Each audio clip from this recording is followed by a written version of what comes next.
Welcome back, everybody, to another episode of the Rev Report. I'm your host, Gabe Levi, and back with us we have Moshe Frisch. Thank you for coming, Moshe. How y'all doing? It's been a while. It's been a while. How y'all doing? Thank you. A month. How long has it been? A month and a half? Before Pesach, I think. I think we haven't done one since Pesach. Wow. I'm floored, actually, as we speak. I'm floored right now. Yeah, totally floored. This is bonkers stuff. Mind-boggling. Mind-boggling. Before we continue, let's give a quick thank you to Hashem. I was about to say give a quick shout-out, but that doesn't feel right, no? Yeah, it's a little... Give a quick thank you to Hashem for allowing us to do what we love and to please continue to let us do what we love. Mm-hmm. Next, we have our sponsors coming at number one. Big news coming from them over the past couple weeks. Precision Writers LLC coming out with a brand new book for all of your resume writing, content development, ghostwriting, copy editing, proofreading, and agency training needs. You can reach out to them via their website at www.precisionwriters.com or call them at 970-333-9704. Before I continue, the reason why I laughed is because I'm thinking, what does Moshe do when I do these ads? You just sit there. I'm just kind of emoting. I'm just like, what? You want to say the number one more time? Just for the people who need to write that down? Well, I feel so... Honestly, here, you get to the second one. Do you even... Oh, no, you don't have them in front of you. Okay, send me the ad read. I'll do it right now. I'll do it right now. Okay. All right. 1 second. I'll do the ones next. It's not a script, though. Here, I'll give you this. Let me send you... I'm sending it to you right now. Now. Hang tight. I'm waiting. Tight. Sorry. Yep. The people are waiting for this. Yes, it is coming. It is coming. This is the second. Here we go. Me. The good people listening to the Rev Report, how are you doing today? Our sponsors over at SK Jewelers. They make lab-grown diamonds, which are the same exact thing as mined diamonds, but they are significantly cheaper. That's amazing. That feels like you get the same product for cheaper price. Why wouldn't you do that? Eternity bands, whatever that is, that sounds pretty cool. Stud earrings and solitaire pendant necklaces. Call 718-951-0191. One more time, 718-951-0191. And to end us off, we have our brand new sponsor, well, somewhat new over the last couple weeks, Swift Travel Hub. Travel with ease, streamline your traveling experience, anxiety-free. Reach out to them via the website at bookings@swifttravelhub.com. That's bookings at Swift, SWIFT, travel, TRAVEL, hub, whoa. Oh, sorry, there's one more. Yeah. HUB. Oh, there's no .com? No, I'm waiting for you to say .com. I've been .com. There we go. Thank you. Or you can reach out to them via WhatsApp, specifically WhatsApp, not regular phone, at 877-340-6727. I don't know the last two numbers. 27. Okay, jumping right in, we have number one. Oh, okay. So, this question is a question that everybody could be asked, not just people in the car market. How does one, meaning you, Moshe, and me, Gavriel Levi, how does one judge luxury cars? How do you do it? Meaning, how do you take a car when you Moshe look at a luxury car?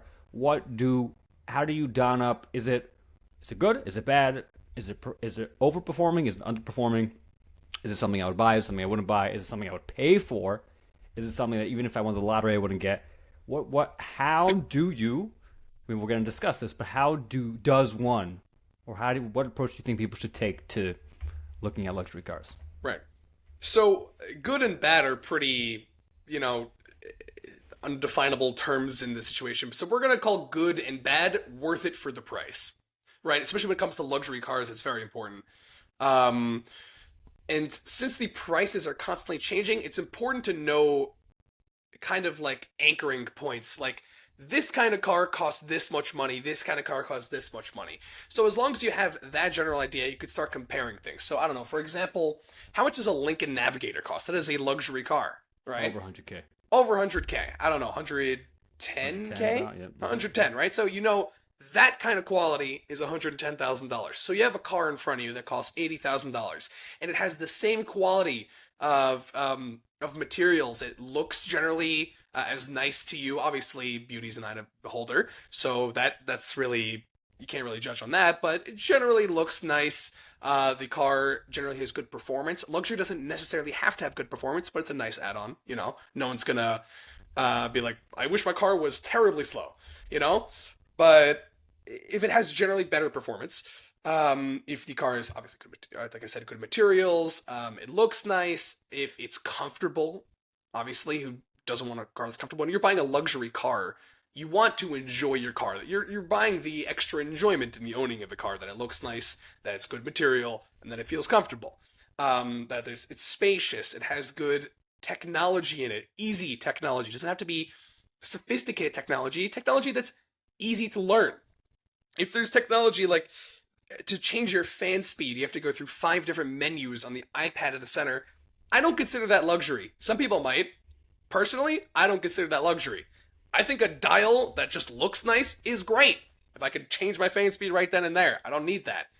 People confuse luxury with complexity. Those are not the same thing. Just because a car is difficult to use doesn't mean it should be worth more money. A lot of car companies like doing that.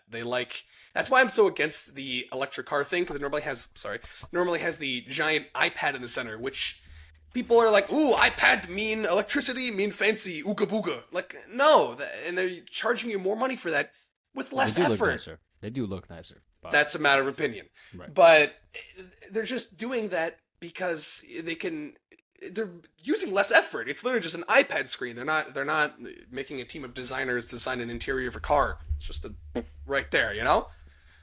Gabe here thinks that's nice. Some people also think that's nice. I happen to disagree. Again, beauty is the eye of the beholder.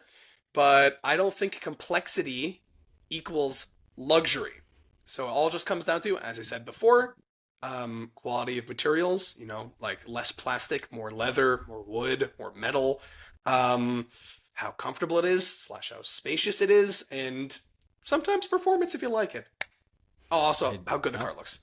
Again, beauty's an eye of the beholder, but yeah. True. All of it's very subjective. Subjective to you, subjective to me, subjective to anybody that that would ever listen to this podcast. Everything in a car is subjective. That's a massive disclaimer. Meaning, what I find comfortable, you might find to be the more comfortable than a waterbed. I don't know if that's even comfortable. Have you ever slept? Yeah, I've never seen one of those, and they don't look comfortable at all. They look so great, though. Really? You don't find. Wow. We should do a waterbed segment on this. I do not think those things are comfy. Anybody want to sponsor a waterbed for the potty? Okay. Yeah. Well. I definitely agree. Slow down. For sure, I agree with you in a general sense. I think that it's very important to note that, like you said, complexity doesn't mean luxury, right? Is that the wording you used? Yeah. Right. Complexity doesn't They're mean not luxury. equivalent. I mean, just because something is super, super hard to use doesn't mean, or something might look simple, but it's very hard to use. Even a car that's very hard to drive doesn't necessarily mean it's a luxury car. Also, I definitely agree with you in the sense of materials around the cabin. Unfortunately now, I said this on one of the daily podcasts, a lot of brands, actually we'll get into talk about this later, but there are a lot of luxury brands that are using much cheaper materials in general, but we're going to get into that later on this podcast. I definitely think that comfort, if you have a luxury car that's... Okay, one sec. Most luxury cars, in general, that are not meant to be sports cars, because you have luxury, and then you have luxury sports. Let's say all Lincolns are meant to be luxury cars. They're not meant to be sport cars. All BMWs are meant to be sports cars. Even the 7 Series. Well, luxury sport. They're not pure sport. Luxury sport, but mainly in comparison to Mercedes, it's much more sporty than Mercedes. In comparison to Audi, Audi's more of a hybrid luxury sport, I feel, than BMW. Yeah. Just based on the performance of their cars and how their cars look and how the seats are, how comfortable they are. It seemed to me, in my opinion, BMW is more of more focused on the sporty edge than the luxury edge. Yes, they are luxury sport, but they're more sporty focused, sport focused, I should say. Sure. Right? Yeah. With that being said, they're not comfortable at all. There are obviously some models that are, but a lot of their models, they're just not comfortable. I don't find them comfortable. Really? Mm-hmm. That's not even an American car. Like, what's wrong? Know, but there's not that the seats are bad, but there's just something about the lumbar support. It just doesn't. Could just be because I'm a tall guy. But for me, we could take that out. We could take that out we could take that, we could put that on a disclaimer. Let's say I got a sports car. We'll just say a pretend like it's a BMW, because I personally don't find them comfortable. Okay. If I was going and I bought a BMW and I sat in it and it wasn't comfortable, to me that would mean that the car has no value to me. I would rather get a car that is totally blanking right now. It's not even luxury or comfortable. No. I'm totally blanking. 1 second. Give me a second. I'm just like regain my thoughts here. You got this. While we're waiting on gain. You got it? No, not yet. Not yet. I really just lost my train of thought. 1 second. Yeah. So I was basically, talking too slow. Yeah, go ahead. Yeah. To sum up the entire section so far, it's basically you could kind of say luxuries in the eye of the beholder. Generally, some cars will be generally more like obviously no one's gonna look you in the eyes and say, I think that a Toyota Camry is equally as luxurious as a Maybach. No, but you could say like I prefer BMW 5 Series to a Maybach. You might be a little crazy, but no, honestly, I don't see why not. You know, some people just like BMW 5 Series more than a Maybach, even though the price differences. You know, it's again, Amen. To an extent, luxuries in the eye of the beholder. So for sure, what are you gonna do about that? For sure. I regained it, by the way. I got it back. What I wanted to say, what I was trying to articulate is that if you have a car, a luxury car that's built just to be a luxury car. So, for example, a Lincoln. They're not built to be luxury sporty. They're built to be luxury. A Lexus, the same thing, unless you go with the LC, whatever. But those cars, if they are not comfortable, they fail in every shape and form. If they're built to be luxurious, which luxury in essence means comfortable for the beholder, right? Essentially, it also means that they like it. But in general, a luxury car, when you think of a luxury car, just a regular luxury car, not a luxury sports car, which is why I brought a BMW. When you think of a luxury car, usually, or most of the time, I think of is something that's comfortable. For sure. What's the difference between a Camry and a Lexus? The Lexus is much more comfortable, and it's probably more powerful. That's usually how it balances out, or an Acura and a Honda, the same thing. Yeah. But in general, the luxury brands, in my mind, when I think of them, they should be more comfortable. So if a car isn't comfortable and has a luxury badge, then to me, it's a flop of a luxury car. And same thing goes with the luxury sports car. If a BMW wasn't fast, if a 0 to 60 on a BMW M2 was 9 seconds, you would not. Yeah. Right, exactly. It's a total failure. It's not a luxury sports car. It's nothing. So I definitely agree. I agree with you 1,000%. I also want just to stress the point of the way that I look at it is this specific car, what it's coming to deliver to the market, does it deliver on it? If it's a car that's being built to bring a sporty edge to it, and maybe it might not be that comfortable, but it has that sporty edge. If that's its purpose, then it could be a luxury sports car. But if it's not fast, if its purpose is to be a luxury sports car and it's not fast at all, and it's slow, or it's slower than, this is the key, it's slower than a car that's much cheaper than it. Remember when we did the M2 versus, I think, the 718? Yeah. Remember that? Yeah. Like that scenario. Right. In that scenario, the reason why I was on the side of the M2 was because for a much cheaper price point, you had something that was that had the same power, very similar numbers. So it really depends on the car specifically, but in general, that's really just how I look at all these luxury cars. If the luxury car is built to be a comfortable car, great. Luxury really, for me, is comfort and more power. It's more comfort, more power, more luxury materials than a baseline car. That's essentially what you just said. Definitely more or less. Yeah, a little more, but perfect. Okay, on to the next. I need to get my own rant paper, by the way. Yeah. Oh, I was literally about to bring it up. Not gonna bring it up yet for the people who don't even know yet. So we have a new rule now. Oh my gosh. Yeah. We have if one of us. Now. Yeah. Go ahead. Yeah. Please, one of these. Time for ranting has expired. For those of you that don't see it, I'm gonna spell it out for you. Basically, Moshe just picked up a paper. Well, he just put it down, but he was holding. Oh, there we go. Yeah. Moshe has a paper that he printed out that says, "Time for ranting has expired. Please bring the rant to an end," with 2 exclamation points. Now, yes, that means that when I'm talking for too much long, which is what just happened, I totally blanked. That's A. Yes. Totally blanked. I said something that was I don't even know where I was going. We are professionals. Oh my goodness. Yes, we are definitely not professionals, and he's in the future. Moshe will be picking up that paper to end my rant. For me, for Moshe and his rant, I would pick up this tissue box. I think that tissue box is significantly more important because I tend to go very randy. So yeah, but you have a lot more good information to say than I do. I just talk slow. it's not information; it's more just anger at electric cars. So, but you are definitely in luck today. Okay, this is your topic that you came up with. We have number 2: is self-driving enough to save Tesla? Tesla self-driving. You just roll right up. Please. Go, please. All right. We can do this together. So, I don't know how I just learned this, but apparently Tesla has had full self-driving for a while now. I thought that was some futuristic thing. I thought right now we had advanced cruise control, which would just follow the curves. How full, though? How full? Apparently, you can be in your driveway, type in a location, and it will drive there for you. It will back out of your driveway, it will get onto the highway, it will get off of the highway, it will drive on all the side roads, it will stop you in front of your destination. Which is insane to me. I did not know this. I don't know how I didn't know this. They say know thine enemy. Apparently I did not know enough. But that's pretty impressive.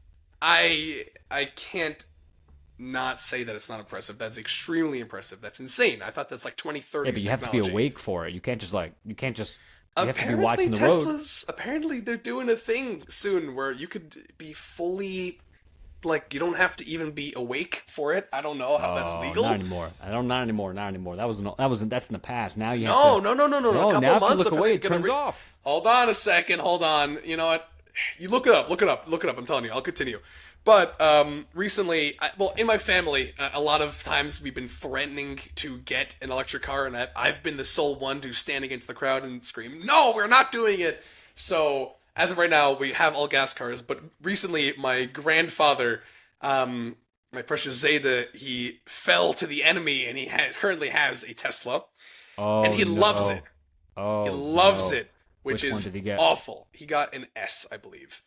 No. Plaid? Yes, and no, I don't think so. And it has full self-driving, and he does a commute every day for about an hour and a half, and he just gets in his car in his driveway, types in the location somewhere in New Jersey, and it backs up, drives away. He eats a sandwich. He has this whole thing where, I don't know if this is not admissible in court, by the way. Anyone does? Oh, sorry. Finish up. No. Before you say that, I just want to read you the quote I found online. Oh, yeah. Tesla's full self-driving, the FSD system, now referred to as full self-driving, in parentheses supervised, is a suite of advanced driver assistance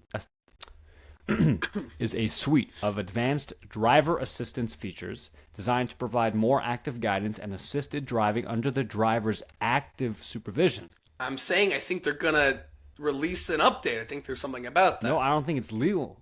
The system combines navigation with autopilot to enable a highway trip, including finding the most efficient route, navigating on and off ramps, exits, interchanges, and lane changes. Bruh. Oh, here we go. 1 second. Nope, Tesla's we found FSD something. system, we found something big, is designed to, and then we're going to go back to Moshe's rant. Tesla's FSD system is designed to improve driving safety and convenience, but it does not make the vehicle fully autonomous. Full autonomy will depend on achieving reliability far in excess of human drivers and regulatory approval, which may take longer in some jurisdictions. So your grandfather has to, he can't. I think if your grandfather falls asleep, it detects his off. eyes. It's like tracking his eyes right now. There we go. Yeah. So it's not actually full self-driving then. But he doesn't touch the steering wheel. It backs out. He just drives. It'll stop at the red lights. It makes the rights. If he has to do anything, it's not I'm saying full I think they're gonna make all they have to do is they can't legally. They can't legally. They can't. Not yet. You think it's not gonna happen? It's gonna happen very soon. I'm terrified. No way. Go back to your rant. I'll continue. Anyway, I'll continue fighting you when you're done. Anyway, this is not admissible in court, and this is all completely made up and not true, and you should not believe a word I'm saying, but possibly you figure out a way where all he has to do is attach a little thing to his steering wheel, where he just puts his phone there, and it looks like his eyes are on the road to the system, so it works perfectly fine, but he's just texting. And it works! And it drives! And that's completely made up, and you should not believe anything I'm saying, and that's completely admissible in court. Not admissible in court. You can't use that in a court of law. But you can do that. Yeah, but will Like, he doesn't need to do anything. It's just to show that he doesn't need to do anything. No. Looking it at needs you to having, look. Yeah, that is huge. You can't go to sleep. You can't watch a movie. Technically, Not you that could. You could. The car would still drive. Like, if there was a system, a little update that says, if person sleeping, still work. I'm saying if you add an update that said, if person sleeping, still work. It could drive. He doesn't have to do anything. Yeah, but they can't add. They're not going to add that because you can't legally. I don't know. Hold on a second. If a person was not looking... Okay, well, you search it up. I'll go on my little rant right now. And you could talk to me while you're searching it up. Basically, honestly, even with this whole self-driving thing, there are a lot of new cars now that also have this quote-unquote self-driving. You have Cadillac, GM self-driving, which is huge, which is called Super Cruise, I believe. Phenomenally done. Phenomenally done by GM, by General Motors. So I just don't see already. I just started. Tesla plans to introduce full self-driving unsupervised for customers by the end of 2025. Now check out if that's legal. They're not going to do it if it's illegal. No, check. Just check. No, check. What do you mean check? What am I supposed to do? Law.gov? No, just Google. Is it legal? As of now, no. But if they have this system, then it will be. Fine. But at the end of 2025. Fine. But that's in the future. Okay. It's not that much in the future. We're in 2025. No, we're not even at the middle of 2025. Oh, come on. We're almost done. No, because now it's about to be Rosh Hashanah, and when it's Rosh Hashanah, it's Hanukkah. When it's Hanukkah, it's Pesach. When it's Pesach, it's Rosh Hashanah. Fact or fiction? Yeah. Fact or fiction? Right. Sure. Full disclosure: have we reached the halfway point of 2025? Fact or fiction? There's one answer to this. There's not two. No. Please. I plead the fifth. Please continue. The answer is we have not. We are still in the fifth month, the 18th day. We have not reached the halfway point until we reach the 6th month. But it doesn't shock you, but at the end of this year, you can me, and you're good. It'll drive you. The chance of it lasting are very slim because we all know what happens with all these features. Usually, there's going to be some kind of accident that causes the government to go ahead and say no. How many accidents are there with human drivers?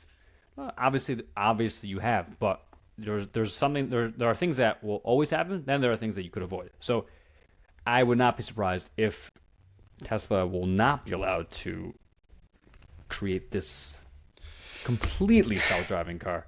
Obviously, okay, would I love to see it? Of course, it's a great show. You can just sleep while your car drives for you. But the chances of them not making you either look out the window or touch the steering wheel, well, touch the steering wheel is fine, but look out the window, that's mind-boggling to me. Would it be cool? It would be great. And would it cause their sales to go up? Probably. But, listen, I hate these guys. Okay, these guys are my enemy. I hate electric cars. I hate self-driving cars. Yep. But I have to believe it's going to happen. Self-driving cars? What? Oh yeah. That's the robot invasion. Of course, the second they start self-driving cars, all of a sudden. So why are you so crazy about this now? Because you gotta know thine enemy. You gotta know about it. Maybe you don't have to say they're so good. I'm saying it's impressive, but impressively bad. Yeah. Yeah.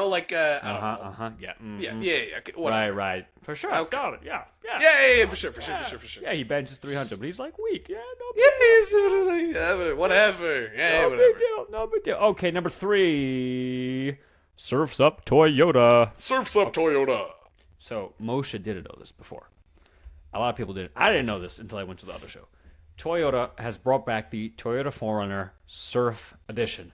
Basically, let me pull up a picture. Actually, I don't know. I don't have a picture. We're gonna do the Toyota 4Runner Surf Edition. This might be the greatest thing you will ever see in your life. Okay, that's actually not true, but it might. Yeah, truth is, no, it might. It might be one of the greatest things you will ever witness in your life. Toyota coming up with a Jeep Wrangler type car, bro. Oh my gosh, I can't. When I saw it, I think I fell in love. Straight up, I think I fell in love. Here we go. Moshe, did I lose you? Can you see me? I'm here. Can you see my screen? I see your screen. Okay, so it looks a little bit like looks like a Tacoma, but this is the new 4Runner Whoa. with the Surf Edition. There we go. It's basically an open back. It's a Jeep. It's basically an open Jeep Wrangler, essentially. But it's a Toyota. It's the best of both worlds. You get a super capable off-road style, looking cool, funky, spicy vehicle. Looks like a Ford Bronco also. And you get the Toyota badge, so you don't have to worry about it lasting. This car Wow. is This car is a dream. This is This literally is so a interesting dream. because Beautiful. Oh my the Jeep goodness. Wrangler was pretty much, I don't think it's crazy to say, uncontested for a good couple years, right? Yeah, until the Bronco came back around. Then the Bronco came and everyone's like, that car's pretty good, you know? Much better. Mm-hmm. And all of a sudden Honda came in out of nowhere and they dropped their new Passport for some reason as a off-roading beast. And now this thing, what's everyone switching to rough This is off-roading great. for? This is oh my goodness. That's pretty cool. I actually fell in love when I That's saw pretty it. cool. That's a pretty solid car. Great idea by Toyota though. What do you think? Not that what do you think happened, but I think it's a wonderful isn't the idea, but I think it's a tremendous step for Toyota.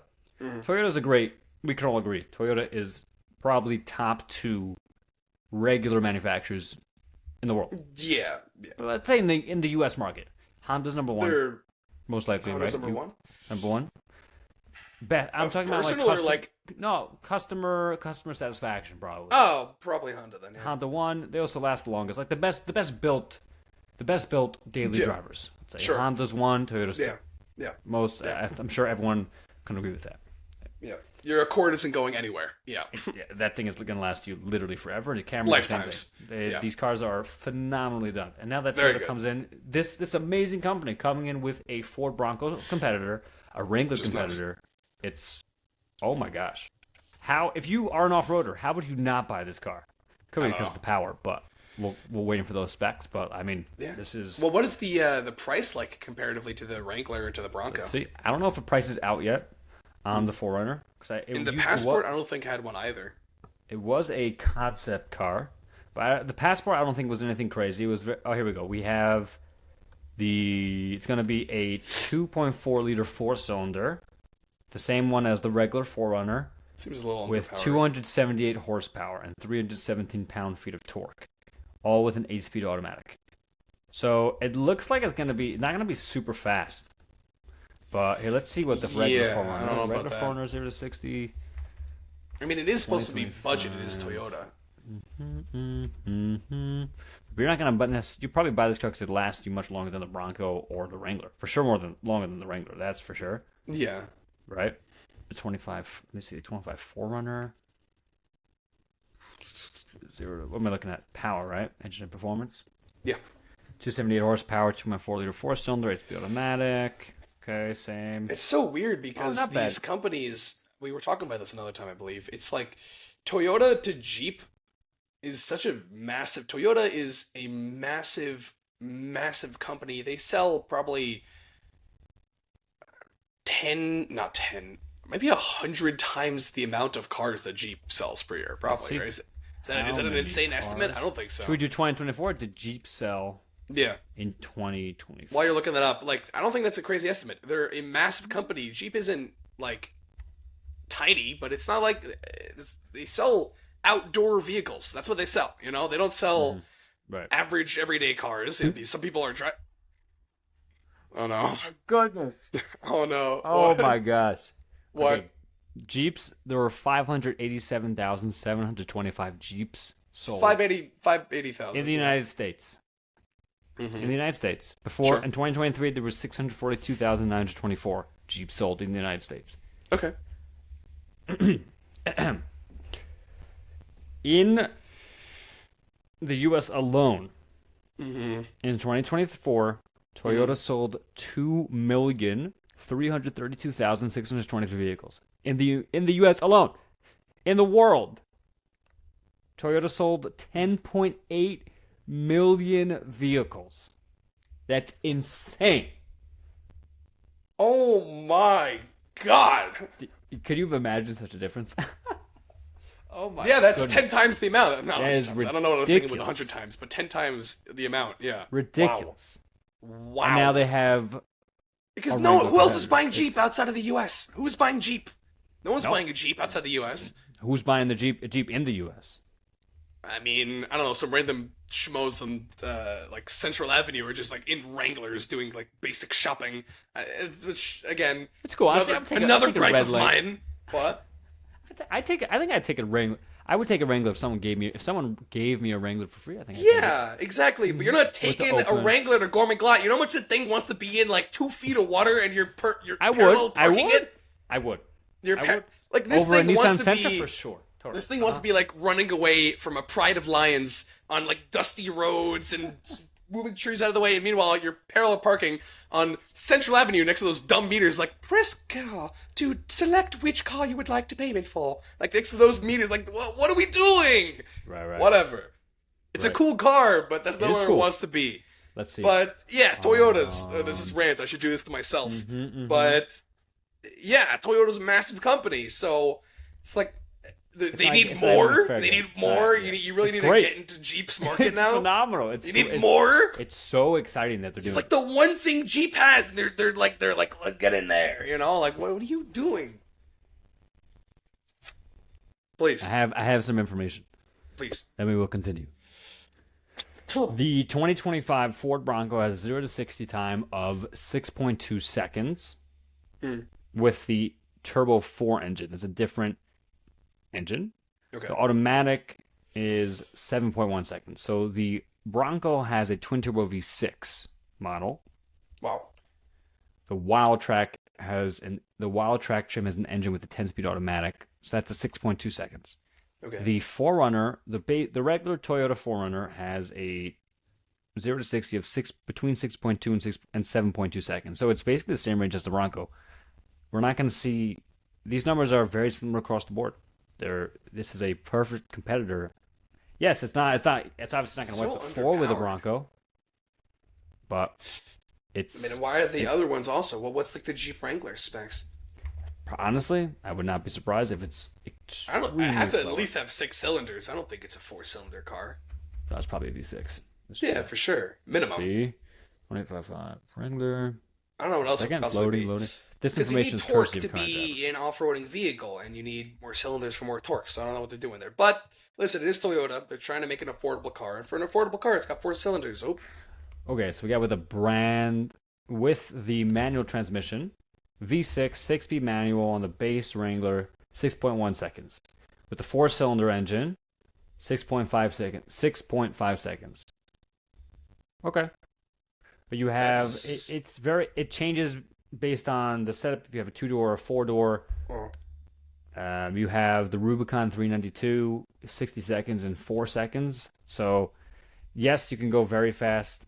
The Rubicon 392 is the fully loaded $101,000 Wrangler. So if you're paying that kind of money, I doubt if you have that kind of cash, I highly doubt you're going to be paying for a Wrangler. That just don't be fully honest with everybody here, with everybody in the studio. You're probably not going to buy a Wrangler if you're going for an off-road car. You're probably going to go ahead and buy like a Land Rover, like a Defender, luxury vehicle, maybe, yes, or something, maybe, according to those or random Gourmet Glot people who. we have to be careful. Whoa, you never know who's going to Whoa, listen whoa, to this. whoa, Okay, you know. whoa. Gourmet But Glot, anywho, please sponsor us. Yeah. The 4Runner is the whole world will agree competitor. that the 4Runner is a tremendous job by. I mean, not And even a if it job yet, but performs- it's so smart. Can't believe it took them this long Toyota to bring it is. back. They're just like, let's ruin that car company too. Let's murder another one. It's phenomenal. Yeah. I can't. I love them. Next, we have Next. happens to be this manufacturer made my favorite car growing up. Still is one of my favorite cars. The Volvo V90 and the V60, the cross country. Those are the station wagons that they have. Not even station wagons, but like the long cars. Yeah. But Volvo in general. Is it time for Volvo to move on? What do I mean by this statement? Unfortunately, Volvo, not even unfortunately, but Volvos are very nice. They're very classy, put together. They have a lot of finesse. They're not so fast. Okay, Moshe clearly doesn't agree. They don't have so much power. They are more luxurious than power. That's fine. Totally fine. But there is no flair. Volvo has no flair. I think it's time for Volvo to do something. Redesign all your models. All of them look the same. They all have the same lights. They all have the same taillights, headlights, the same interiors, the same screens. Aside from the EX30 or the C40, they all look the same. I really think it's time for Volvo to do a total refresh. Keep Volvo. Volvo's I like Volvo a lot. I really do. I love them for some reason. Do they last as long as the Toyota? No, they don't. But that's okay, because it's a Volvo. It's fine. But Volvo, I really think, for the future of Volvo, Moshe, maybe you agree with me, but for the future of Volvo, in this ever-expanding market of new startup EV companies that are making these crazy-looking cars, and these new concept cars coming out from other manufacturers, and just the regular cars that the competition to Volvo, which is a very large amount of. You have Mercedes, BMW, Audi. Genesis is a very big competitor to Volvo, in my opinion, because it's very similarly priced, similar range. Acura, Lexus, these other manufacturers are kind of, I guess I would say, picking up steam towards or learning the trends of the market, making new cars that are more flashy, that are more eye-grabbing, eye-catching, a little more oomph, a little more spice. But Volvo is just the simple. It's like Mercedes. Most Mercedes models are boring. No offense to Mercedes, they don't have that. They don't have that spice. Volvo's got to do all over the place here. Volvo has to do some spice to keep themselves in the game. Sorry, this is what has to happen. I'm done. That's it for now. Okay. That's it for now. I'm done for now. So if you've watched this podcast for a while, and as Gabe knows, He does not agree with me.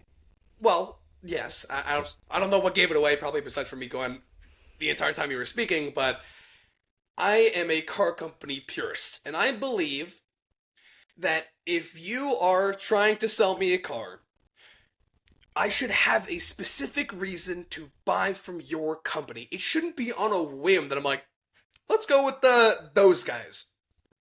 Your car should have an identity, your car should have a brand, and I'm buying from you because I like something specific about your company. I think there are 3 to 5 other brands that does exactly what Volvo does. Why Volvo? Why get a Volvo? Well, what would you define Volvo as a company? Safety. They use safety. Safety. There are companies that do safety. No one else does safety anymore. Hyundai does safety great. Toyota does safety great. Honda does safety great. Why not them? They're not safe. There's no difference in safety. That was their whole thing.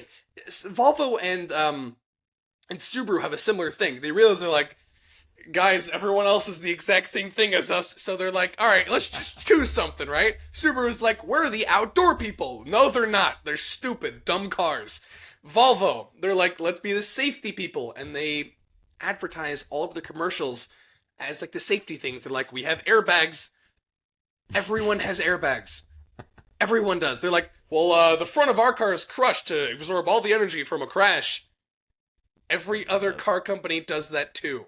They don't do anything that no other car company already does. Like, everyone has those safety features. They have the blind spot assistance, they have the lane change helping. Like, everyone has those already. Even the more affordable cars have those. Volvo. Yep. What are we doing? Yep, I don't know. I agree. I'm with you. I don't know. Look at that. We all agree. We agree. Look at that. Volvo's gotta pick up the game. I don't have beef with Volvo. I want them to succeed. I don't want car companies failing. I love Volvo too. Yeah. I don't love them, but I don't hate them. I love them. They're nothing. I love Volvo. They're nothing. They're vanilla. I can't say vanilla ice cream because I love vanilla ice cream, but they're just nothing. They have. I don't know. It's like you they don't hate like on. the V9. Okay, one second. Did you look up the V90 when I said it? No. Okay. 2025. I'm gonna show you I'm gonna show everybody. Okay, show included everybody. The V90, and I'm gonna go to the next topic. V90 Car and Driver. Courtesy of Car and Driver. Well, wait. Thank you, Car and Driver. Sponsor us. Wait. Here we go. All right, it's coming. V90 Car and Driver. Oh, stop. You got this. I believe in you. Oh my gosh, so pretty. But it's very sad that Volvo hasn't done anything crazy. It hasn't taken any big leaps over the last couple of years. They keep it way too simple. Here, this is the front. Not too bad. No. So sleek. Stop. This is oh It's my God. nice. Mom, just can't. It's Wow. nice. Wow. It's nice. Stunning. But I really think it's time for Volvo. Give me something more. Give me something else. And maybe not even on the V90. Keep the V90. Keep some of your models classy. Keep them the classic Volvo look, but do something. That's a nice interior, happens to be. Beautiful. It's nice. It's very nice. This is beautiful. It's a good car. Most Volvo interiors are actually nice. I'm not gonna say. I don't want to say that Volvo doesn't make nice cars. They do. They make very nice cars, and they're very nice. They're very nice looking. But for the future, they have to do something different. They have to change. They have to be different. Something. They have to have an Lexus identity. change things. Exactly. Thank you very much. Thank you. And it could be in the future they're going to say our identity is to keep the classic Volvo look. Fine, but let's see I think it's better for them to go ahead and change. Doesn't change all the they don't have to change all the models. One car, maybe. You shouldn't. You actually shouldn't change all your models. You know what they say about when a baseball player is in a slump? They say, I think it's a quote by Pete Rose, and tissue box me if you need to. But he said one time that if you're in a slump, never admit you're in a slump. But what you do is you move forward in the box, move back in the box, you choke up on the bat, you lower the bat, but never change your swing because your swing got you to the MLB. If you are a car company, the reason you started selling cars is because people liked your cars. But now you're in a bit of a slump. Don't change your swing. Don't change your cars. People bought your cars. Change your identity. Make people realize, by the way, this is why you should buy our cars. Don't change your cars. Tell them why you should buy your cars. Okay? But make it work too. You can't just be Volvo and say, we'll buy our cars because we're safety. But everyone else does the safety thing. Don't change your cars. Change your identity. Make sure that your cars fit your brand and that your brand has a reason to be bought over the other brands. And that's why cars succeed so much, Well said. That's why brands succeed. Thank you. Well Thank said. you. We're gonna go out of order right now. Thank We're gonna go out of order. Take a bow, please. Thank you. Yes, thank you. Very good posture. Good posture on the bow. 10 out of 10 on the bow. Very. Thank you. Well done, Moshe. We're gonna go out of order here. We're gonna skip to our we're gonna go back. We're just gonna go. I figure it might be a good idea. One second. La la la la la. That happens when I talk too fast. My brain's working a little quick right now. But we're gonna come back to the rest of the topics that we had planned. We're just gonna go to the electrified segment first. Yeah, my On the favorite. electrified segment, Moshe's favorite electric cars. We have the Lucid Gravity and the F-150 Lightning. In a nutshell. I'm gonna mute myself. I'm gonna mute myself. Please, no. That was you in a go. nutshell. No, that was you in a nutshell. No, please, go. I want you to go first. I want to hear. That was No, perfect. no. You give the people you hurling. an unbiased opinion, please. One second before I continue, I just want to acknowledge that Moshe's reaction to what I said, the Lucid Gravity and the F-150 Lightning. It's very important that everyone understands that he basically puked. He went. That's what happened. Yeah. Now that's important because that is a candid reaction. Yeah. And that it's important for everyone to understand that is his opinion. Right? That is my opinion. We're just putting that out there before I start. Yep. Okay, good? Please. Okay. All right. So my opinion is not as strong. I'm not so vehemently. That's a good word. Big word. If I got it right. I'm really not so anti-EVs. Do I like regular gas-powered cars? Yes, I definitely do. 10 out of 10, I take a gas-powered car over an EV. But the Lucid Gravity specifically, to me, I actually chose the Lucid Gravity for the segment, and Moshe added the F-150. So I'm going to really take a deeper dive into Lucid Gravity. To me, the Gravity is a tremendous addition to the EV segment. There aren't a lot of EV. What are you doing? I'm so mad. There aren't a lot of. Okay. I'm so mad. Pick up the rant thing if you get too mad, and then you can start. We'll switch off. There aren't a lot of EV minivans. The Lucid Gravity is a 3-row SUV. It could be a 2-row or a 3-row SUV that essentially becomes a minivan. It's a good competitor to the Volkswagen ID Buzz. That's just the Kia EV9 is a Kia Telluride. The Honda Ioniq 9 is basically a Hyundai Palisade and a bigger Honda Santa Fe. But the Lucid Gravity brings a luxury electric vehicle to the EV large SUV, I guess you could say, minivan segment, the luxury segment. There are look at that, Moshe made us smile. So frowny face. Mini Moshe. This is the first. This is the first fully electric. Actually, it's not true. Cadillac has the Mystique. Yeah, but it's also the first by a purely electric car company. Exactly. That's true. That's true. They have nothing to base it off of. That's true. But Lucid did make the Lucid Air is a very comfortable car. I'm very confident that the Lucid Gravity, not necessarily on the Lucid Air, but I am confident in the Gravity that I do see the Gravity taking off because it's very much it's a very, very niche market that it's entering. The luxury EV, large SUV / minivan, even though it's not really a minivan, but it could be 3 rows for a boxier car, luxury car. It could really take off. I think this car has a lot of potential to keep going. The F-150 Lightning, though. Hey, okay, let's say the front. Let's say the picture. Yeah. Let's pull the picture first, of the let's Lucid. do the Lucid. Yeah. Fine. 2025 Lucid Gravity, car and driver. I just want to put out a trigger warning. If anyone has epilepsy, you're about to throw up. It has nothing to do with the epilepsy. It's just because the car is gross. No, it's beautiful. Yeah, I think everyone else will probably throw up simultaneously unless you like electric cars. So pretty. Okay, do you genuinely believe this thing is pretty? I genuinely believe that it's a night. Considering that does it look like a Fisker Ocean a little bit? Yes, but I think Lucid did a great job in creating a car that.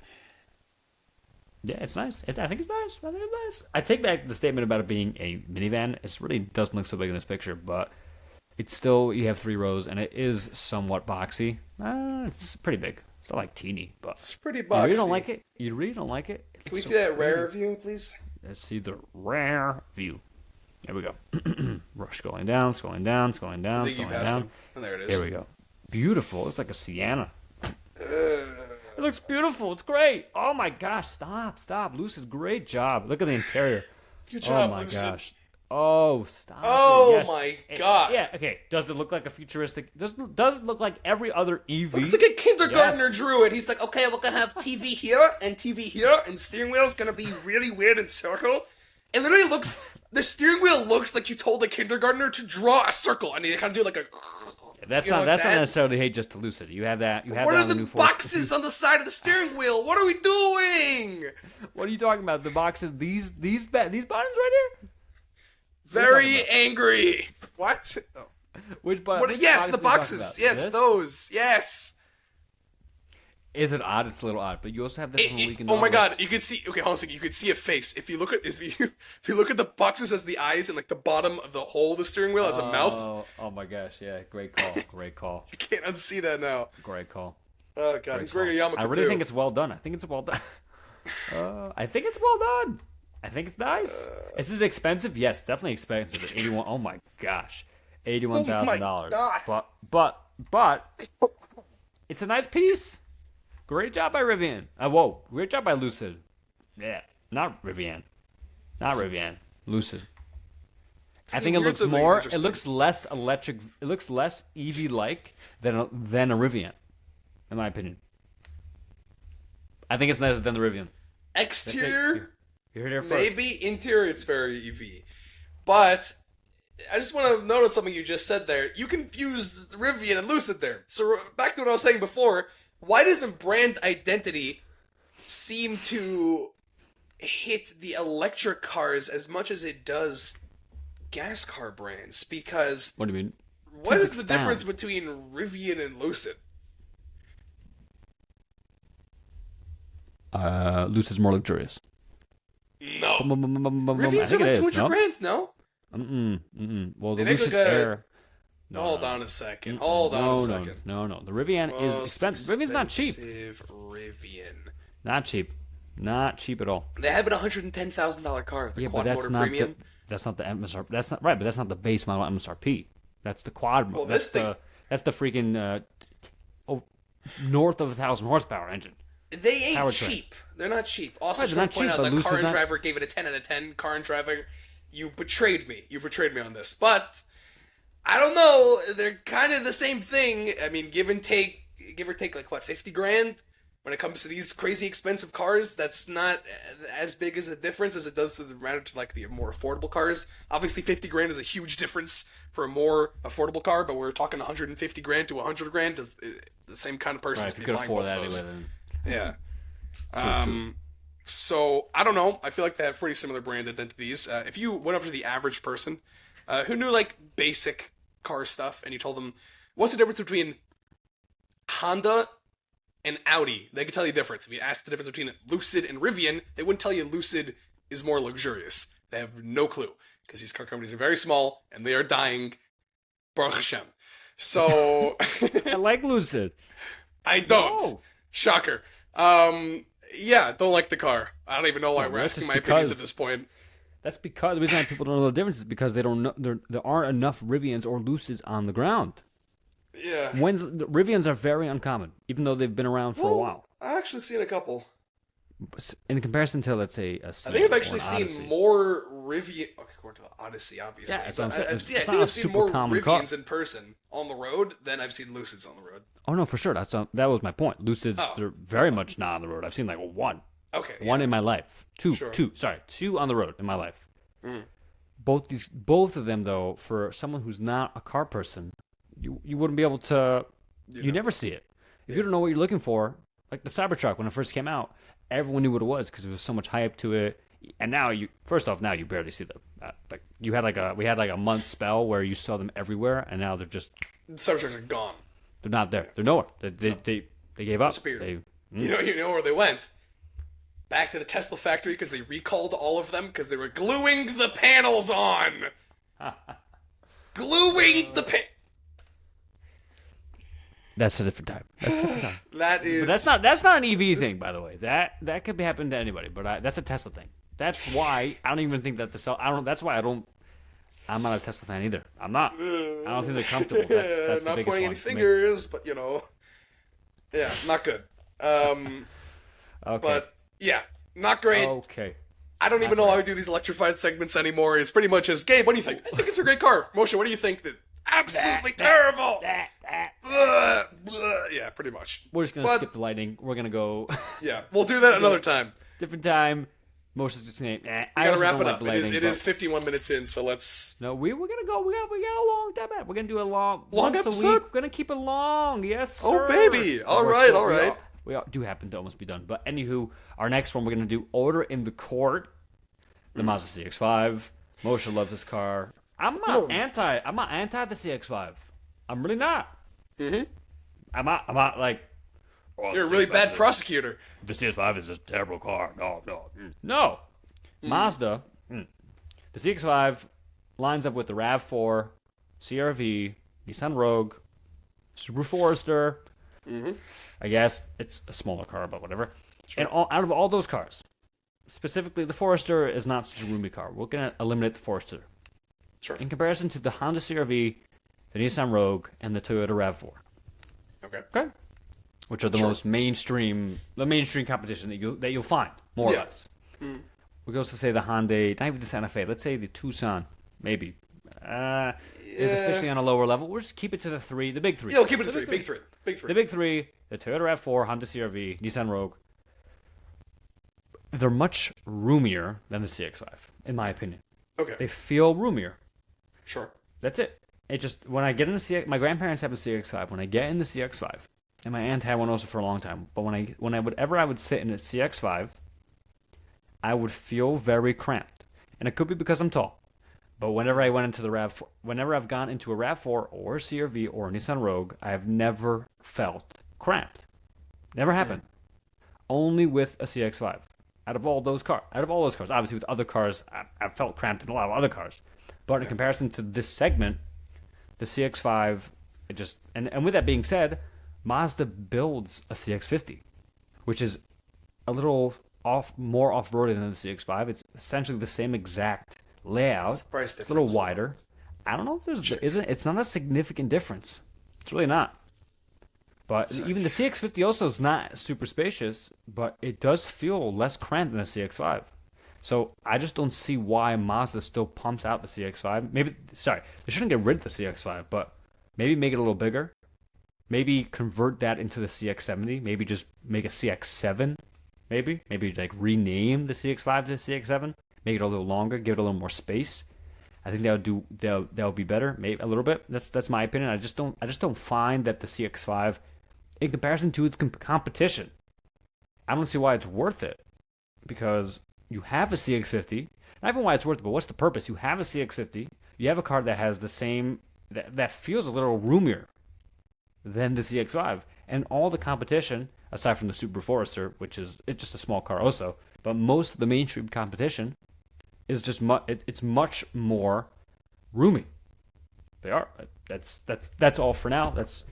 I just don't find that's my biggest argument. I don't find the CX-5 a necessary car in this market right now. Change it.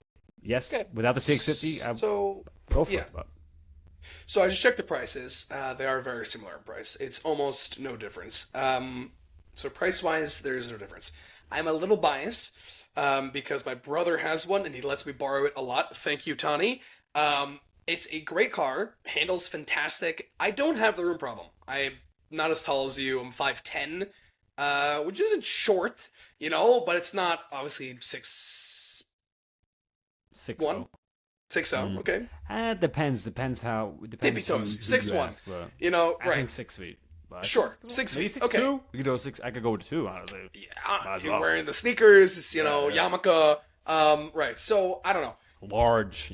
Yeah, exactly. So it doesn't feel cramped to me. I think it's a great car. I think it handles great. I think it's the response is great, like the pedal response. I think it's a great car. I don't know if I'd have any problems with it. I've driven it on the I-95 for 9 hours, there and back. I drove to North Carolina.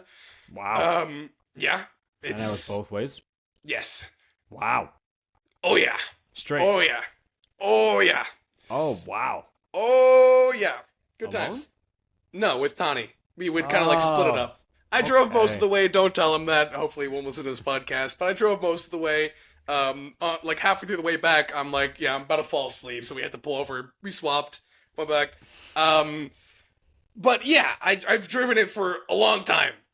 I think it's a great car. I think it's nice and quiet, but when you want it to give some kick, it has the kick when you need it. I think it's got good space. I think it's a great car. Also, like you said before, Mazda keeps pumping it out. They're only doing that because clearly it's getting sales. Some people just don't want a bigger car. Some people are okay with the size. So sometimes you got to go with your personal opinion, and sometimes you got to go with what sells. If it sells, keep making them. Keep going. I'm not going to tell Mazda to stop making cars that are selling a bunch. Go for it. Clearly, it's a popular car. I think it's a great car. I think for its price, it's very worth it. It gives you like pretty solid, luxurious vibes compared to its competitors. It's got nice leather. It's got a great dashboard. I think the infotainment system is actually really good. It connects really well with Apple CarPlay. I've had struggles with Apple CarPlay with a bunch of other cars, but in the Mazda CX-5, it actually works very well. It's never like disconnecting. It's never like finicky. It's very good. So I don't have any problems with it. I think it's a perfectly fine car. I think it's great for its price. I don't disagree with that. It's not. I don't want to. I don't want people to get the wrong idea here. I don't think that the CX-5 is a bad car by any stretch of the word. At all. Mm-hmm. I think it is a phenomenal car. I have driven them. I think it's great. Really. Sure. Truly a great car. I think Mazda also delivers on a luxury affect that the competitors don't. That the RAV4 doesn't have, that the CR-V doesn't have, and the Rogue doesn't have. It does. The Mazda does build great cars. Phenomenal cars. But They do make fantastic cars, yeah. From a subjective standpoint, this is where the subjectivism... I just spit it up. Subjectivity comes in where the subjectivity comes in where everyone has to whatever works for you. Meaning for me, if a 6'2" guy came to me and said, "Hey, I want an SUV," and the CX-5 is in contention with the other SUVs, that Rogue, the RAV4, the CR-V, I probably would bring him more towards the other cars than the CX-5 because he's so tall. But I guess if someone who is not my height, if someone's shorter than me, then of course the CX-5 is a tremendous car. But with that being said, I think that maybe Mazda should give it a little more, give it a drop more space so that even tall people, so that the people that would go and get a Rogue or a CR-V or RAV4 because the CX-5 feels cramped, will instead go and get a CX-5 because it doesn't feel cramped. That's why you should go for a CX-50. The price is pretty much the same. That's true, but if they don't want to have that rugged look, maybe one little class, because the CX-5 is a beautiful car, it's a very nice car, phenomenally done. Mazda's a great car. They did great about that. Yep. Okay, good. So does that mean? I think it just means that I agree with you that it's a great car, and everyone can use their. I think everyone wins in this situation because it's a great car and they sell it. Yay! Woo! And yeah, I think we should probably end it off on that happy note. No, we're not. We're not. No, we got two No, more. we'll keep going. We have three more very important topics. I got the wrong notes, people. I'm sorry. You got the wrong notes. We have three more. Watch yourself. We have Sorry. three more very important topics. Number one, we'll wrap it up quickly. Don't worry, we'll get there. But number one, what should Fiat do to improve? I personally, still on Fiat specifically, the small car. I did this on a daily segment, just on the Fiat 500e. Teeny car, teeny weeny car, teeny car. They did a great job though. They put in a new infotainment screen. I sat in it. It's surprisingly okay. It's not comfortable seat wise because it's owned by Stellantis, so obviously it's not going to be comfortable. But for someone that lives in the city, someone who's on a budget, this car was in my mind. I'm like, wow, this is a tremendous option for someone that lives in the city. Teeny, fit into anywhere. If you don't have kids, or if you don't have more than a kid or two kids, then it's a great budget car. But then I saw the price, and guess the price of the Fiat 500. Let me just first show you a picture of what I'm talking about, God. And then you can guess the price. While you're looking it up, I've never been a fan of the teeny weeny itsy bitsy cars. I don't really get it. Some people really like it. You like the Mini Cooper. I don't like the Mini Cooper. To each his own. I personally have negative biases towards the mini cars because I find them sometimes more expensive because they're small, which doesn't make any sense to me. Okay, but that car should not be any more than 30 grand. Right. Okay. Now check out the interior. Look away for a second. Look away. Check out the interior. Ooh, what is going on? What? Whoa. No, not yet. Here we go. Now look. Okay. Pretty nice, no? Pretty good. Like, I hate Stellantis. You do not like Stellantis. I hate 35 maybe? 35,000, you think? Really? Wow, pretty good. 32,000. That's crazy. Okay. For a car that small? I mean, I literally just said it. Number one, I called it, so yes. Number two, because I know this stuff. Crazy. They like putting extra money on the cars that are small, purposely because they're teeny weeny itsy bitsy. They're like, oh, it's a little baby car, so they could sell you for a better one. But it's like, what should they do? I think, hear me out, bring back sedans. Whip out a cheap. People don't want sedans. People aren't getting sedans. That's for Chrysler, not for Fiat. 1 second. Yeah. Whoa. That's for Chrysler. For Fiat, I meant is to bring the price down to 18,000. That car should not be more than 20K. I mean, clearly they can't. I don't know. They should. They could. Let's see. How many Fiats were sold in 2024? Fiat. Not a lot. I don't know. Fiat's on a Moshe chopping block list. It's losing brand identity because they're like, oh, we're small. Buy us. You know. That's the whole thing. In the U.S. There we go. Can I guess? Can I guess this? Oh my goodness. They didn't even. Ooh. Can I guess? Can I guess? Yeah. Mm-hmm. Fiat or Stellantis? Fiat. I would say specifically Fiat. Less than 250,000. Bruh. They sold 1,528 cars. Wait. Fewer cars than Toyota sells in a single day. Bruh. And their cars aren't cheap. So if I'm Fiat, what can we do to increase our sales to make it that we actually could sell the same amount that Toyota sells every day? What can we do? Let's just take our teeny car that only has a small market of potential customers and make it super unaffordable for that market. Who is in the market? Let's think about it. Who do you think is in the market for a car that small? Someone who doesn't have kids, right? Someone who lives in the city, or someone who doesn't have a lot of money. You think that a small car means cheaper, usually, right? Logically, that's what it would mean. If you take a Mercedes and you cut it in half, logically the car would be worth less, right? So a car that's teeny would logically make sense that it's cheaper. So, with that being said, let's get together and let's make our car unaffordable. Let's make it $32,000. Oh, great, perfect. At this point, they're kind of cooked. I don't know what they're supposed to do. It's crazy. Make it cheaper. Make it $18K. This car for $18,000, I would be shocked if the numbers don't double. Shock. Double to 2,000. No, That's still less than what Toyota would sell in a day. No other car, man. Let's go a step further. The Mitsubishi Mirage, which is that teeny little Mitsubishi that looked like this, was about $14K if I remember correctly, around that number. A lot of them didn't get sold. But if Fiat wants to improve itself, we're talking specifically from a Fiat perspective. If we are the CEOs of Fiat, let's say, if I was the CEO of Fiat, what I would say is, okay, our market is a very small market for sure. City, not suburban lifestyle. People that don't have a lot of money, probably. No kids to 1 kid or 2 kids max, maybe. Someone that's single, or I don't know, someone that just likes a small car. Our sales aren't ramping up. What should we do? I would immediately make it the most affordable car on the market.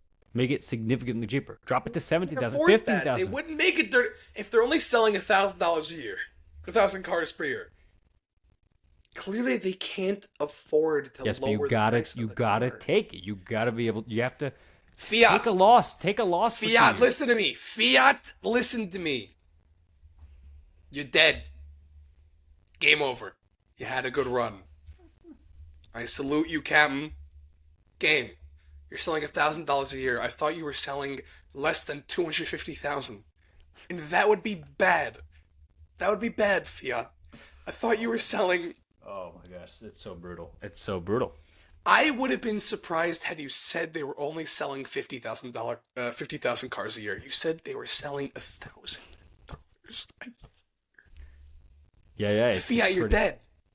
It's Game over. Game over. Yeah. Game. Yeah. What are you doing? It's pretty insane. What are we doing? Mamma mia! I don't know. This is what happens when you don't have a solid brand identity. This is the example, because no one thinks, I want a Fiat. No one thinks about that. The thought that passes through the minds of people is what sells your cars. People think, I want a Toyota. Why? Because those things will never die. They're very affordable. They're very comfortable. They're good. That thing will outlast 10 of your generations of your family. That's why people buy Toyotas. No one thinks to themselves, I want a Fiat. And if you want a Fiat, send him to an all-white room in a straitjacket and tie him up, because that is a crazy person buying a $30,000 car for a tiny car. A tiny car. That's what you want? You want less for more money? You're nuts. You're a nuts person. I agree. Honestly, I'm proud of this country that there are only 1,000 Fiats being sold every year. Darned right. That's a good thing. People have sense. They know what their money's worth. You know? Spend it on a Toyota. Yes. Spend it on a Honda. Yes. Maybe a Nissan. Yes. But don't put it on a Fiat. Especially 32,000. Listen, if it was 15K, all for it. But it's not. That's not. That's what Fiat should do. Make it 15K. They should sell at a loss for a little bit. I don't know how much they can handle it, but they should. They definitely should. Yeah. Next, down to our last two topics. All right. Are the BZ4? Would you consider the Toyota BZ4X and the Subaru Solterra a flop? Now, I'm only going to show you one of them because they are literally exactly. Well, I think you have to show them both now. No, they're exactly. Right, it's true, I do. But they're you should show two pictures of the same car, but then be like, "Oh, guess what? That was the other one." You know, they are exactly we didn't prepare the enough. same car. Yeah. This is the BZ4X for everyone too, and then we're gonna get into a nice big rant. This is the BZ4X. Ooh. This. Look at that. And this is the Subaru Solterra. No, I'm gonna stick to it. Is I'm not even EV? Yeah, fully electric. I'm not even going to show the Solterra. They're exactly the same car. Everything. From the exterior to the interior. You got to show the Solterra now. How am I supposed to know it's the same car? That's the point. The point is that I believe it so much. But we don't believe it. Gabe, how are we supposed to know? Okay, take a good look, everybody. This is the BZ4X. Now we're going to show you the 2025 Subaru, spelled out, Solterra. For what it's worth, this interior is at best. But as far as EV goes, good. It's more than It's As far as EV goes, I'll give it a good. Because they're not doing EV stuff, you know? This is the 2025 Subaru This is the Solterra. 2025 Subaru Solterra. I feel like my computer is dying on me. Here we go. Oh, Look at that. Look at that. oh. It's exactly Looks like a Mustang Mach-E. It's exactly the same. It does literally right with the grill. Yeah. Here. Look at that. Oh my goodness. Oh my stop. Oh stop, my goodness. Stop. Keep going. Keep it going. Stop. Yeah? Oh, come on. There we go. Oh, that's the same interior. It is literally Yeah. exactly the same. Uh-huh. Yep. They built Same, this car yep. together. These cars, the biggest, are they a flop? 1,000%. They are. I've never heard of either of them, so probably, yeah. You don't see you see them. Why do you see them around? Because they're so cheap. They're They very lease cheap. so well, and they have 0% financing. But overall, they are pretty so much awesome. a total flop. Their design did not land. Hideous. Just Who do you think copied who? Do you think they Toyota built stole it from together. Subaru? They built it together. Oh, they built it together. They built together. Toyota was sitting in like, okay, yeah, we sell 10 million cars every single year. We're probably the most popular. Let's team up with Subaru. No, like what? Why? They did it already with the GR86 and the BRZ. Hold on a second. You're telling me Toyota sells 10 million cars a year, and the one time they partner with Subaru, the car doesn't sell at all? These are all opinions. Let's check the stats. From what I've seen, the BZ4X and the Solterra have been one of the biggest flops from these two manufacturers. Yeah, they look pretty bad. They never took off. I've never heard of these, so Ugly. yeah. Let's see what should we compare it to though? Let's say the It's like a baseline. Oh my gosh, my computer's acting so slow right now. Let's Like do a it physically is acting slow, like it's not loading so quickly. 2025. Oh, how many? You could check if you don't mind, Moshe. Check how many Solterras. I'll check BZ4X. How many BZ4Xs were sold in the U.S. in 2020? How many Subaru Solterras have been sold? Let's see. 18,570. Wow. 12,447. It went up by 97.8% from. Mine went up by 40%. Okay, so it went up, but let's compare it to a different EV. Let's pick not even an EV. Oh, never mind. Mine went up 158.7% in 2025. What should we compare it to consider it? Let's compare it to. Let's see. There wasn't really any other electric. Let's compare it to like a RAV4. Mustang Mach-E? Right. Sure. Yeah, but I think sure. How many Mustang Mach-E's were sold in 2024? But this might just be an EV thing. 51,745. So, yeah. Oh, that's a lot more. Give me another one. How many? Yeah, by the way, the Mustang Mach-E is also a pretty obscure car, so the fact that 51,000 of them sold is comparatively to 12,000, and that's a 140% upgrade. That's not good. Should do Honda Ioniq 5. I think it was late. What was first though? Hyundai Ioniq 5 in 2024 in the USA in 2024, 44,400. So yeah, so they let's sold do another one, awfully. the Kia EV6. How many Kia EV6s were sold? So far, they've been selling at 20% the level the other ones have.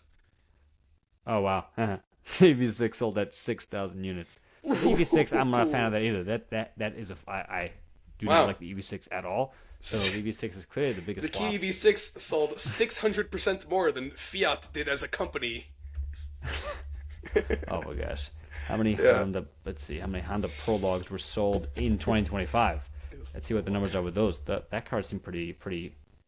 Wow. As of early 2025, over 33,000 Honda Prologues have been sold. Wow. Let me check. This might not be in the U.S. specifically. In the U.S. Let me clarify that. Yeah.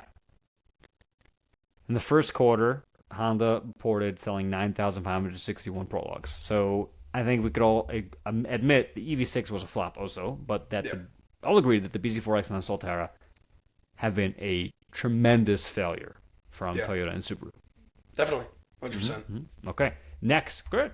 Woo! And our last topic for the day Sorry. is the question that can be asked, and the question that not even a question that's been bugging me for a long time, but it's an opinion that I've had for a while that I've noticed, and I went on rants about on my solos, which are no longer happening, by the way, for the near future, just because I feel like it's better to do this instead.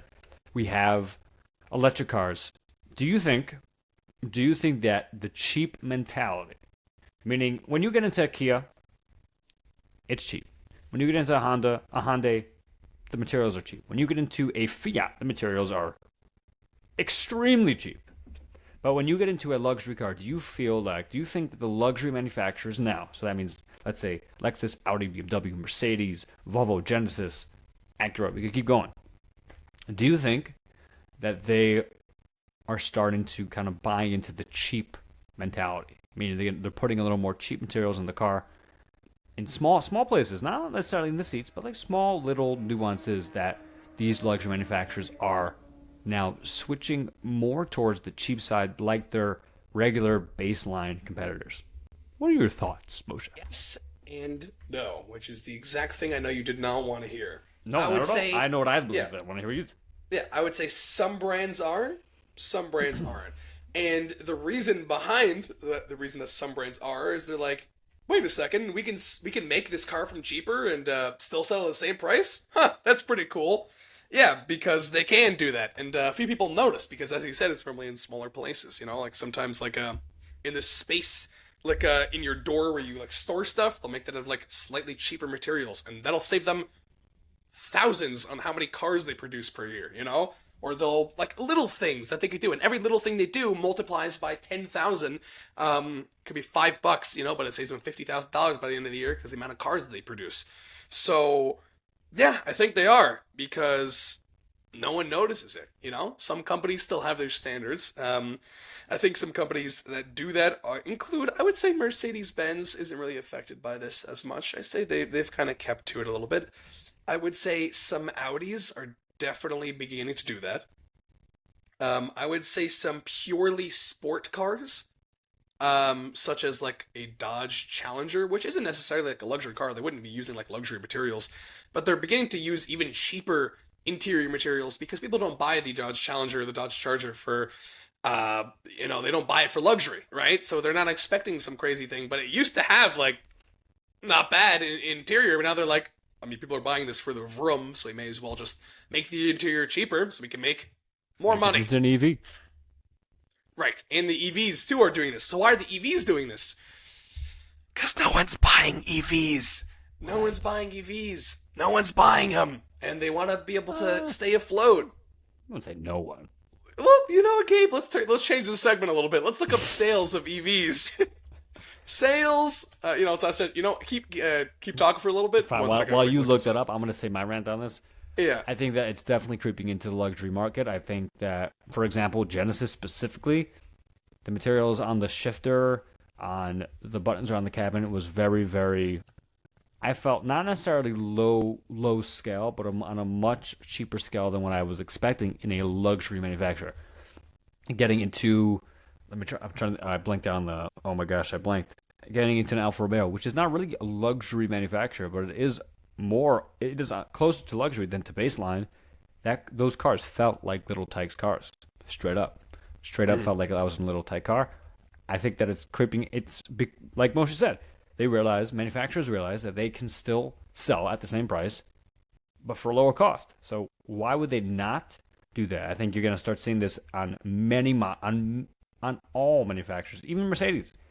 Every luxury manufacturer is going to start making their cars with a little bit of a lower quality material on small things: the door panels, the door handles, the knob shifter, the steering wheels, the clusters, everything. Small little things that will save them thousands upon thousands of dollars. Definitely, this issue of cheap materials is definitely entering into the luxury car segment. Moshe, to you on the numbers, please. So, it seems like maybe you weren't.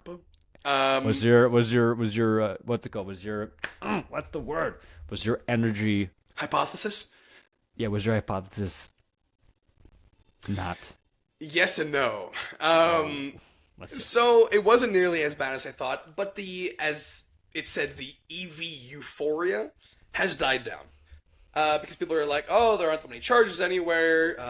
They're not even that much cheaper when it comes to like the price of the car, as opposed to like the buying the gas. People thought they'd be Right. saving hundreds because they wouldn't be spending on gas, but gas prices are lowering nowadays anyway. Right. And It's not that electricity much is cheaper. You know, also very expensive. also way cheaper. No, not cheaper. It's way faster to just fill up my gas car instead of sure. like EV people try to hide it. It's like, oh, you could stop here and use the bathroom and eat a bagel for 40 minutes while your car charges to 30%. You know, they do the tricky thing on you where it's like this car 10 charges to from, 80% in 25 right, minutes. right, from 10 to 80%. No one's doing 10 to 80. You're doing 10 to 100. Why 80? No one cares about 80. You know, but they try to hide because that little bit extra more. Because I think when batteries are almost full, they charge slower. They can't really solve that, but that's a whole other thing. But yeah, people aren't like as psyched for electric cars because everyone has them. You know, people were like, "That was cool. I'll be the cool new guy." Kind of the thing with the Cybertruck. Everyone's like, "I'm gonna own a Cybertruck because no one else does." Now everyone owns them, and they stink, and they send them back to the Tesla factory because they glued the panels on. Um, but yeah, they're not flopping, but companies are definitely pulling back their electric car manufacturing, their electric car hype. They were like trying to convert all of their cars to fully electric. They're not doing that so much anymore because there is more competition. You know, there are new fully electric car companies, Lucid, Polestar, Rivian, that are making fairly competitive vehicles. You know, to compete with these bigger companies who don't have as much experience in electric cars as these cars companies dedicated to electric vehicles. But yeah, it's not as hype as it was before. But the sales aren't dying; they're more plateauing. So that's the yes and no. The Yes. yes and no. The yes And no. no. Is that Yeah, the sales, they aren't. dying. There They're isn't a plateauing. crazy margin, basically. Yeah. Mhm. Wow. Interesting. Very interesting, as was everything else on this podcast. I thought it was this is a very compelling piece. I think it was Thank you, very- everybody, for listening. Thank you, Moshe, for coming back. See everybody here next week, Sunday. Time for ending as expired, Mr. Shem. Thank you, everybody, for listening or watching or both. Actually, no, Sunday not, because I have my VART, so we're not going to be doing it on Ah, Sunday. everyone, please wish Mr. Gabe a Mazel Tov. Thank you. Mazel tov. Chas de Hashem. I am Hashem. engaged. I'm Ah. extremely blessed and happy for the future, Mitzvah Hashem. Very, very humbled. Very, very humbled to be engaged to who I'm engaged to. Mazel Tov. Truly a blessing. Mitzvah Hashem. May we all share in only simplest good times and good vibes. Thank you, everybody, for listening and watching, or both. Please subscribe, share. If you have any questions, reach out via my email. Have a wonderful, wonderful evening. Good night. Have a everybody. good night, y'all.